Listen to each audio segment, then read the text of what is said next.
उपवास आमे विभिन्न समय कौन पूजा पर्व ही उपवास रखि था जो व्रत रखा जाए आमे से समय उपवास बा व्रत करि था कहा जाए कि व्रत करने द्वारा यह शरीर पाई उपकारी होता है शरीर पाई भल होता है किंतु दीर्घ दिन धरी उपवास रहा भल नुह किंतु एसबू भितर वर्तमान समय गोटे नुआ तथ्य सामना को आसी 14 घंटा उपवास रहा द्वारा शरीर पाई यह लाभदायक होता है हेले केमिति चलतु जानिबा कुहा जाए कि उपवास जदि आमे करूछु ताले से दिन शरीर रे एहा ऊर्जा बढ़ाए एवं स्वास्थ्य उपरे मध्य अनेक हितकर प्रभाव पकाए तेबे वर्तमान समय रे गोटे अध्ययन सामना को आसी जहाँकि किंग्स कॉलेज लंडन ए अध्ययन करा जायतिला आ एथिरे किछि लोकन को नेकी गोटे परीक्षण करा जायतिला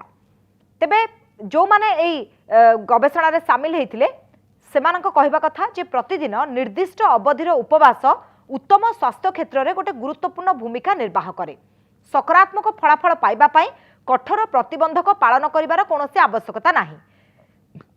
तेबे जो लोक मानकु नै परीक्षण करा जायतिला सेमानकु अधिकांश लोकंकु दिन रे केवल 10 घंटार खाद्य दिया जाउतला आ बळका 14 घंटा सेमाने उपवास नियम को पालन करथुले आ देखिबा को मिलितला कि सेमाने सहजरे पालन करछंती तेबे सेमानक भितर कोन परिवर्तन आसुथला जो माने 14 घंटा उपवास रहउथिले एई उपवास करिबा द्वारा तांकर मूड मध्य भल रहउथला शरीर रे ऊर्जार स्तर बढ़ुथला क्षुधा रे मध्य बा भोक रे गोटे उल्लेखनीय सुधार मध्य देखिबा को मिलिथबा जहाँकि गवेषणारू जना पड़िछि तेबे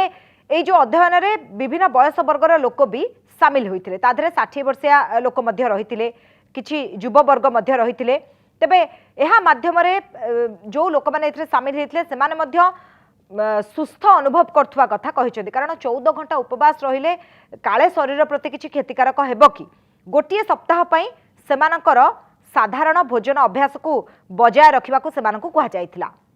तापरे सेमानकु 2 सप्ताह भोजन रे कटकणा करा जाई 10 घंटा पई खाइबा को कुहा गला आ एई समय रे प्रतियोगी जो माने रहिथिले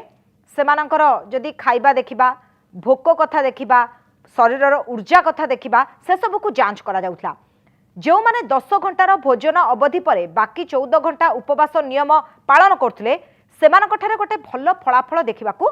मिलिथिला दिन रे निर्दिष्ट अवधिर उपवास पूर्व जो मानकर भोजन अवधि अधिक थिला सेमानकु आहुरी भल फल मिलिला एमिति कि देखिबा को मिलला जे 51% महिला ओजन रे मध्य गोटे गुरुत्वपूर्ण ह्रास देखिबा को मिलिला 2 रु 16 सप्ताह मध्य किछि महिला रहितिले तेबे खाद्य पेय केमती रहिबो एवं जो माने ए अध्ययन रे जो माने शामिल हेतले सेमानक मध्यरु मध्य किछि जण मोटा बा किछि जण मोटापार शिकार थिले किंतु परवर्ती समय रे जेतेबेले सेमाने ए 14 घंटा उपवास रखिले 2 रु 16 सप्ताह मध्य रे सेमानकर ओजन कमिबार मध्य देखिबा मिलिला एहा द्वारा सेमाने निजको सुस्थ मध्य अनुभव कले खाइबार मध्य सेमानकर गोटे कटकणा आसिला तो विभिन्न दिगरु सेमाने लाभवान हेले तो परवर्ती समय रे एभली गोटे अध्ययन सामना को आसी जे केमती 14 घंटा उपवास रहिबा शरीर पाई क्षतिकारक नुहे किंतु जो 10 घंटा अवधि रही से अवधि मध्य रे भल बा सुस्थ भावरे भोजन करबा दरकार बा पोषण युक्त खाद्य खाइबा दरकार अधिक खबर पाई देखुतांतु कनक न्यूज.com